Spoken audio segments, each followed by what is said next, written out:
Hello everyone, I just finished Act 3 and I pretty much stick with the same build that I had in Act 2 that I just made a video about earlier today, but there's a little few upgrades on sockets and whatnot that I want to go over, and a few tips and tricks to give while progressing through Act 3 so your character doesn't feel weak. Overall, I think minions are actually very good considering what most of my chat has been saying and what I've been reading on Reddit and whatnot. People seem to be struggling a lot more. Obviously, there are some builds that are probably better than this, but honestly, I have not had any issues with any boss fight. I'm pretty sure I killed every single boss fight in Act 3 on first try, except one of the ultimatum trials, so honestly, couldn't be happier with my choice. So, let's go over what we upgraded in Act 3 and take a closer look at the gem setup. So, our main skill is still Skeletal Arsonist. We still run Last Gasp, which I think is completely mandatory as the minions still keep dying a lot. But it literally doesn't matter with this because they rest after 5 seconds and 4 of those seconds they spend firing off anyways. Scattershot and Concentrated Effect.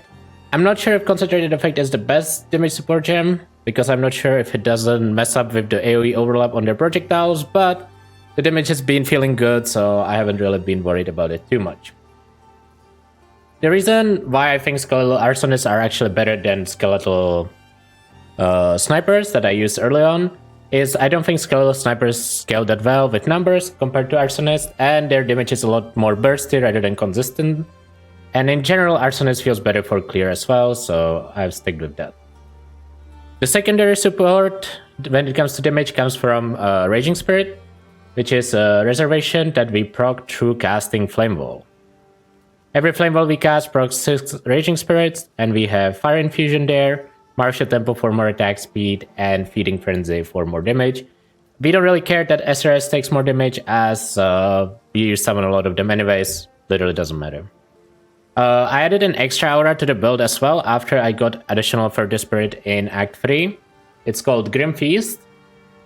It is not mandatory, but honestly, it feels quite good, especially while clearing. Your ES oftentimes gets up to the whole double value of overflow, and in general, it provides a lot of extra recovery, which in PoE2 is quite premium. Otherwise, we still use Unnerve a lot, and the links I have on Unnerve are actually Infernal Legion, Minion Instability, and of course, Conservation is just an extra link that I had.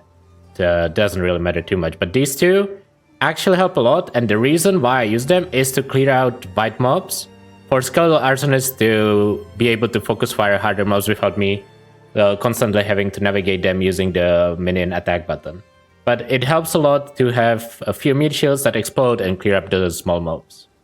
Our Hound with Elemental Army and Meat Shield provides us with a lot of defense, and he basically never dies, and also tanks for us. I added Ignition support. I don't think it does much, but I figured if I have an empty socket there, I as well might add something there. I did start using Damage Curse instead of Enfeeble. So Flammability, Heightened Curse for more curse effect, Persistence for more duration, highly recommend this. And Focus Curse for reduced delay. Honestly, it doesn't matter too much, but again, I had extra socket. The one thing I want to highlight about the curse is the mana cost of the curse is 160 mana, just like 30% of my mana.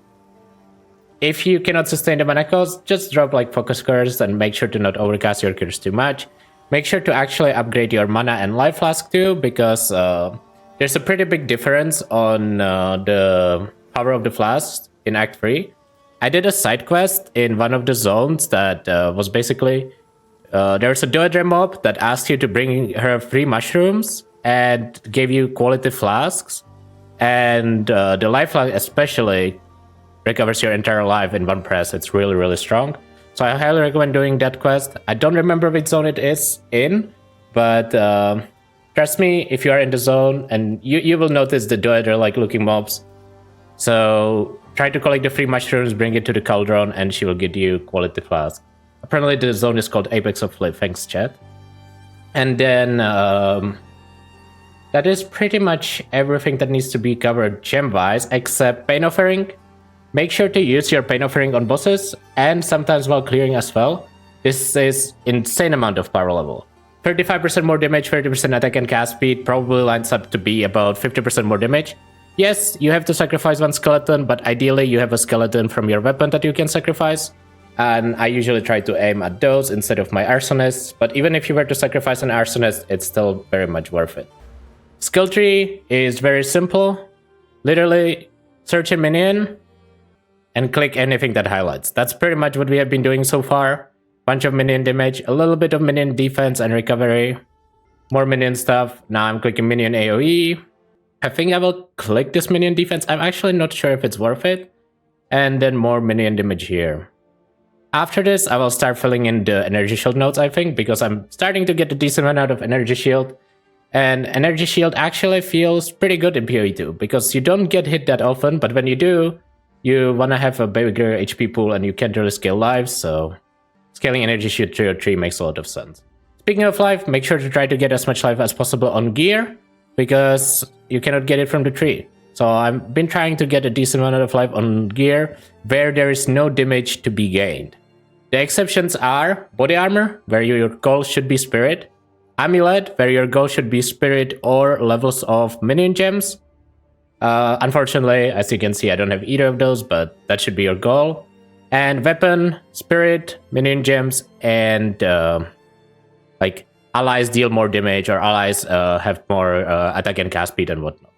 So those should be your goals. For second ascendancy, I chose Altered Flesh. You get second ascendancy in Act 3 by doing the ultimatum. And honestly, this is not the best ascendancy point ever, but considering my fire res is a lot higher than my lightning res, it's still a pretty big upside, even if we don't have any extra increases to max fire res. And the downside from taking fist damage as chaos is not very huge, because we don't really have much armor as we are focusing on energy shield instead.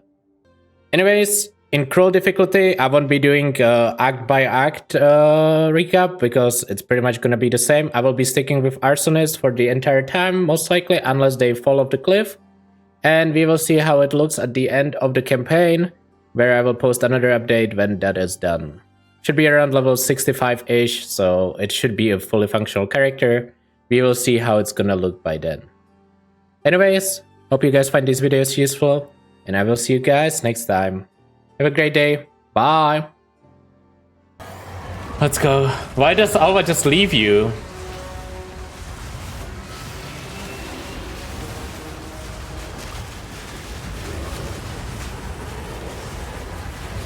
Okay, dodge that. Oh, I don't think you're supposed to dodge it like that, though. Oh, I'm stuck.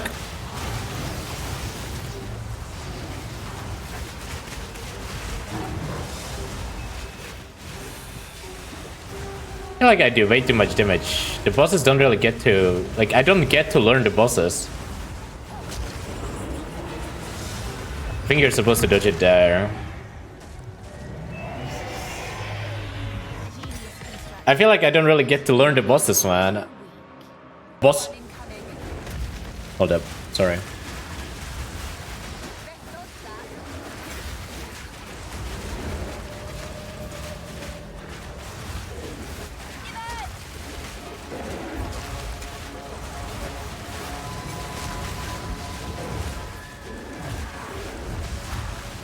Man, minions are so nice. They give you so much time to avoid everything. Oh, Exalt! From that random rare that I fought on top of this boss.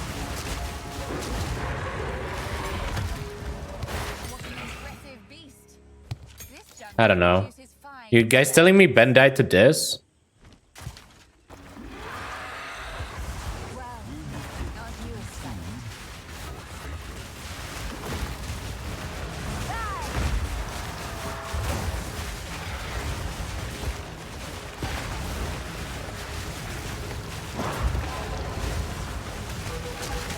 Hey, there's a second boss. Focus on the main boss.